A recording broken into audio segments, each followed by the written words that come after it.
बिस्मिल्लाहिर्रहमानिर्रहीम। Welcome to V U collections. दोस्तों कैसे हैं आप लोग? उम्मीद करता हूँ खैरियत से होंगे। तो दोस्तों आज की वीडियो में मैं MGT 211 के ग्रैंड क्विज़ जो मैंने अभी अपडेटेड सॉल्व किए हैं अपने, वो ही सॉल्व मैं आपके सामने लेकर आ रहा हूँ। मैं साथ एक्सप्लेनेशन करूँगा ताकि आपकी प्रिपरेशन भी हो जाए।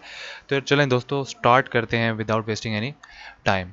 तो सबसे पहला क्विज जो है वो है which of the following is a managerial style in which managers typically serve as a advisor to subordinate who are allowed to make decisions. जब बात आ रही है कि जब मैनेजर अपने जो उसके सबऑर्डिनेट उसके नीचे होते हैं उनसे डिसीजन उनसे ले रहा होता है, उनसे सजेशंस ले रहा होता है, तो वो कौन सा स्टाइल है मैनेजरियल में? तो हमारे पास बेसिकली तीन मैनेजरियल स्टाइल्स हैं, ऑटोक्रेटिक, डेमोक्रेटिक और फ्री रेन में। अब इनको मैं बेसिकली आपके सामने एक्सप्लेन कर देता हूँ। ऑटोक्रेटिक में अथॉरिटी होती है, मैनेजर डायरेक्ट जो है वो समझता है कि जो डिसीजन मैं ले रहा हूँ वो मुझे डायरेक्ट लेना चाहिए, तो वो अथॉरिटी उसमें लेकर आता है, स्टाइल होता है उसका। डेमोक्रेटिक में जो मैनेजर होता है वो डिपेंड करता है सिचुएशन के हिसाब से और अपने जो उसके सबऑर्डिनेट्स होते हैं उसके हिसाब से वो डिसीजन लेता है कि उनके साथ किस तरह से मैंने फैसले करने हैं। और फ्री रेन स्टाइल में होता है कि वो अपने जो टीम होती है, अपने सबऑर्डिनेट्स होते हैं, उनके साथ बिल्कुल रिलैक्स वे में उनसे डिसीजंस लेता है, उनको अलो करता है कि वो अपनी जो सजेशन है वो दें। तो इसका आंसर जो होगा वो फ्री रेन स्टाइल होगा। आगे चलते हैं दोस्तों। Competitor analysis is discussed under the following part. अब यहाँ पर हम लोग क्योंकि बेसिकली बिजनेस की बात कर रहे हैं, तो कंपटीटर एनालिसिस की बात हो रही है कि जब भी हम बिजनेस में अपने कंपटीटर की एनालाइज करते हैं तो वो किस चीज़ में आता है। तो बेसिकली बिजनेस में जो मेन चीज़ है हमने देखनी होती है अपने कंपटीटर को एनालाइज करने के लिए, तो हमें हर चीज़ देखनी होती है। उसके अंदर मार्केटिंग आती है, जो ऐसी चीज़ है जो सब कुछ कवर करती है। मार्केटिंग में हम लोगों ने देखना है कि हमने किस तरह अपने फाइनेंशियल चीज़ें देखनी है, हमने अपनी प्रोडक्शन कैसे देखनी है, तो इसका ऑप्शन जो है वो मार्केटिंग आएगा। अच्छा जी, आगे चलते हैं। ये हो गया।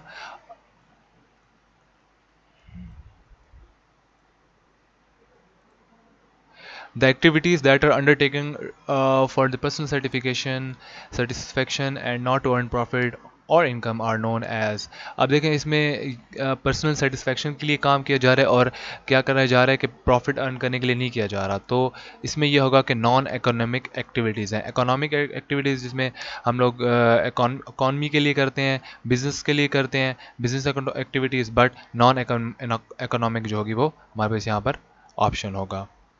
आगे चलते हैं जी। All of the following are different managerial styles. जैसे कि मैंने पहले बताया कि ऑटोक्रेटिक, डेमोक्रेटिक और फ्री रेंज स्टाइल जो है वो मैनेजरियल है, और इसमें री जो है वो स्टाइल जो है वो मैनेजरियल नहीं है, वो लीडरशिप स्टाइल है, जिसमें री में ये होता है कि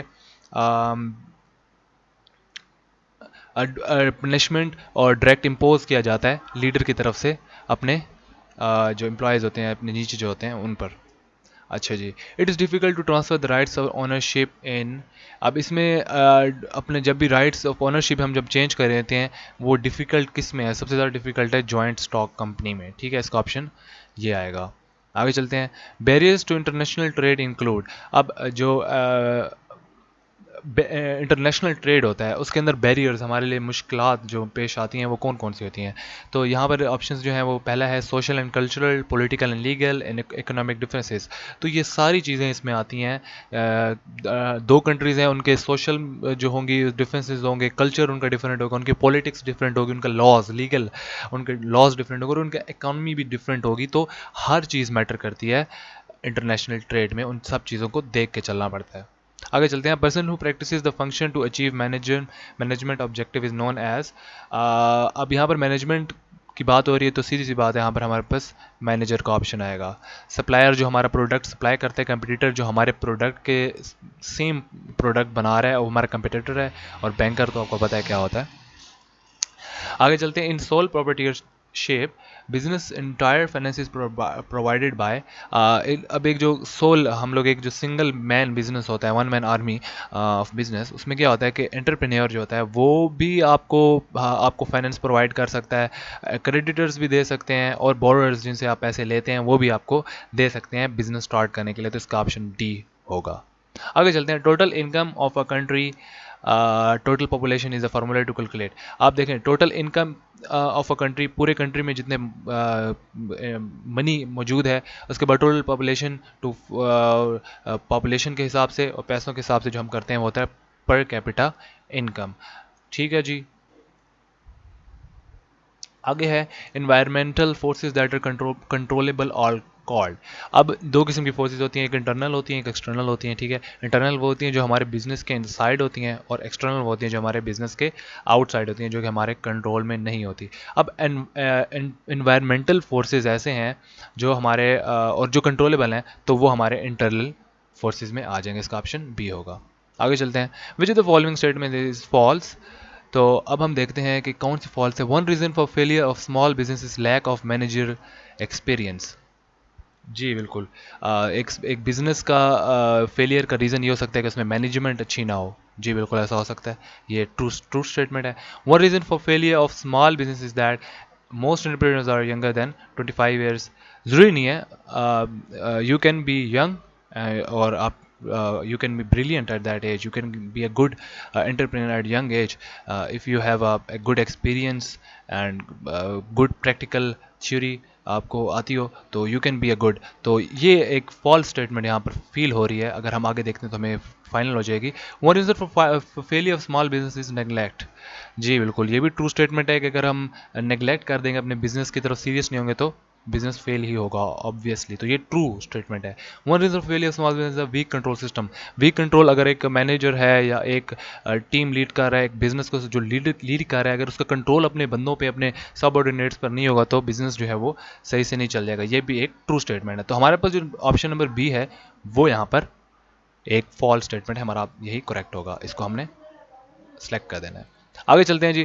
franchises like Franchisers like franchising because they get a huge amount of money from franchisee without doing much. Failure rate of franchise business is lower than other business. Franchisees invest their own money and takes money from the management. जी बिल्कुल यही बात है कि सबसे पहले तो जो franchise जो होते हैं, फ्रेंचाइजर्स जो होते हैं, मतलब जिनका ओरिजिनल ट्रेडमार्क है। फॉर एग्जांपल मैं यहाँ पर नाम लेता हूँ मैकडोनल्ड्स का। मैकडोनल्ड्स के अगर आपने एक फ्रेंचाइज ओपन करनी, तो फ्रेंचाइजर्स, वो मैकडोनल्ड्स जो फ्रेंचाइजर्स हैं, बट फ्रेंचाइजी डबल ई इसमें आता है, वो क्या करते हैं कि वो उनको पे करते हैं, पैसे देते हैं। तो एक तो फ्रेंचाइजर्स को ये फायदा होता है कि डायरेक्ट उनको पैसे मिल रहे होते हैं, उनका ब्रांड भी अगला बंदा चला रहा है, ठीक है। Failure rate of franchise business is lower than other business. इसमें बात ये करते हैं कि फेलियर रेट कम होता है, क्योंकि एक जो फ्रेंचाइज होती है वो एक अच्छा ट्रेड नेम होता है, एक ब्रांड होता है जो कि पॉपुलर होता है, और उसको फेल होने के चांसेस कम होते हैं, ठीक है जी। Franchises invest their. उसके बाद जो फ्रेंचाइजीज होते हैं जो उस ट्रेड नेम को यूज़ करके अपना बिजनेस चलाना चाहते हैं, तो वो पूरी मैनेजमेंट की रिस्पॉन्सिबिलिटी लेते हैं और उनके लॉज एंड रेगुलेशंस को फॉलो करते हैं। तो ये जो है हमारे पास इसका ऑप्शन डी होगा। ये सब ऑप्शंस ठीक हैं। आगे चलते हैं भाई। Who science the documents on the behalf of joint stock company. Documents कौन करता है मुझे कंफर्म नहीं है, बट मैंने इसका ये वाला ऑप्शन लगाया था, वन ऑफ द डायरेक्टर्स। तो ये आप देख लीजिएगा। आगे चलते हैं। People who seize irregularities and bring them in the knowledge of management. अच्छा जी, इरेगुलरिटीज़ जो इश्यूज बन रहे होते हैं और उनकी नॉलेज को जो है वो बताना काम है उनका मैनेजमेंट को, तो वो कौन से लोग होते हैं? वो होते हैं विसल ब्लोअर्स, ठीक है जी। आगे चलते हैं। ट्रेड और exchange of goods and service between two और मोर फाइनेंशियल। अब देखें, दो कंट्रीज के बीच जो है वो ट्रेडिंग गुड और सर्विसेज की होगी, तो वो क्या होगा? फॉरेन ट्रेड होगा, ठीक है क्या। आगे चलते हैं जी। With the following total output of goods and service produce by economic system in given period of time. तो इसका जो है वो जीडीपी है, ठीक है। गूगल सर्च से यही आया था, तो इसका देख लीजिएगा फिर भी एक दफ़ा। I am not very sure about it, but GDP मैंने लगाया था। The major disadvantage of corporate form of organisation is, disadvantage की बात हो रही है, तो इसमें हमारे पास डबल टैक्सेशन ऑफ डिविडेंड्स भी होता है, ठीक है। Limited liability of share holders भी, ये दो ऑप्शंस तो उसमें मौजूद हैं। और limited life of corporate form ये भी होता है। तो ये काफ़ी कंफ्यूजिंग सा क्वेश्चन था, बट इसमें मैंने जो है वो ये वाला सी लगा दी, क्योंकि सबसे अलग लग रहा था। तो अगर आपने लगाना हो तो ए और सी में से आई विल रिकमेंड इन दोनों में से, ठीक है, क्योंकि मुझे भी यही फील हो रहा है। गूगल पे यही आ रहे हैं, double taxation of dividends and share holders का कंफर्म आ रहा है इस पूरे के सर्च पे। आगे चलते हैं। The most important step in understanding business ethics is, business के एथिक्स को समझने के लिए सबसे इंपॉर्टेंट स्टेप ये है कि आपको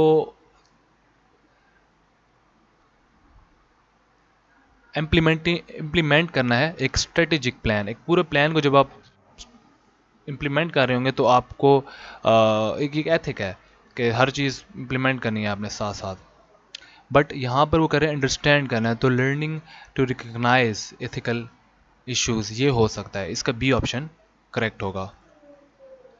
for the individual employ MBO provides,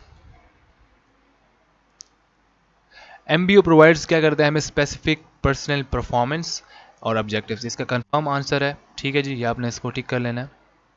आगे चलते हैं जी। टू और more than two organisation collaborate for mutual profit but there is no separate entity formed in, अब सेपरेट एंटिटी नहीं होती तो उसका जॉइंट वेंचर ही इसका स्ट्रेटेजिक अलायंस आंसर आता है। ठीक है गाइस, ये अपने कर ले। आगे चलते हैं। Statutory report must be send to share meeting that is certified by, इसका 3 डायरेक्टर्स है इंक्लूडिंग CEO। आगे चलते हैं। बिजनेस में भी defined as an economic activity undertaken with the motive of earning profit by certifying humanity in society, तो ये होगा इसका अर्निंग प्रॉफिट, बी ऑप्शन इसका आपने निकाल लेना है।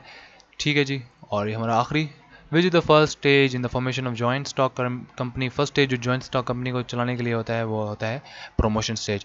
इसी तरह हम अपनी वीडियो को ख़त्म करते हैं दोस्तों। आई होप कि ये वाली वीडियो आपके लिए हेल्पफुल हो, इसमें आपकी प्रिपरेशन भी हो जाएगी तकरीबन, और आपको एक्सप्लेनेशन भी मैंने दी है कुछ चीज़ों की, और कुछ चीज़ें आप लोग खुद भी देख लीजिएगा। अगर आप चाहते हैं कि आपके क्विज़ पेड उसमें सॉल्व किए जाएँ तो हमारे पास ऑप्शन अवेलेबल है फॉर पेड। आप नीचे मुझे कमेंट में बता सकते हैं if you are interested in solving the quiz, अपने सब्जेक्ट के साथ मुझे बता दीजिएगा। We will refer you to the best solvers हमारे पास अवेलेबल हैं, एक टीम हमने बनाई हुई है, we solve quizzes together. So इसी तरह वीडियो ख़त्म करते हैं दोस्तों। Hopeful this video will help you out in a lot of ways. जज़ाकल्लाह।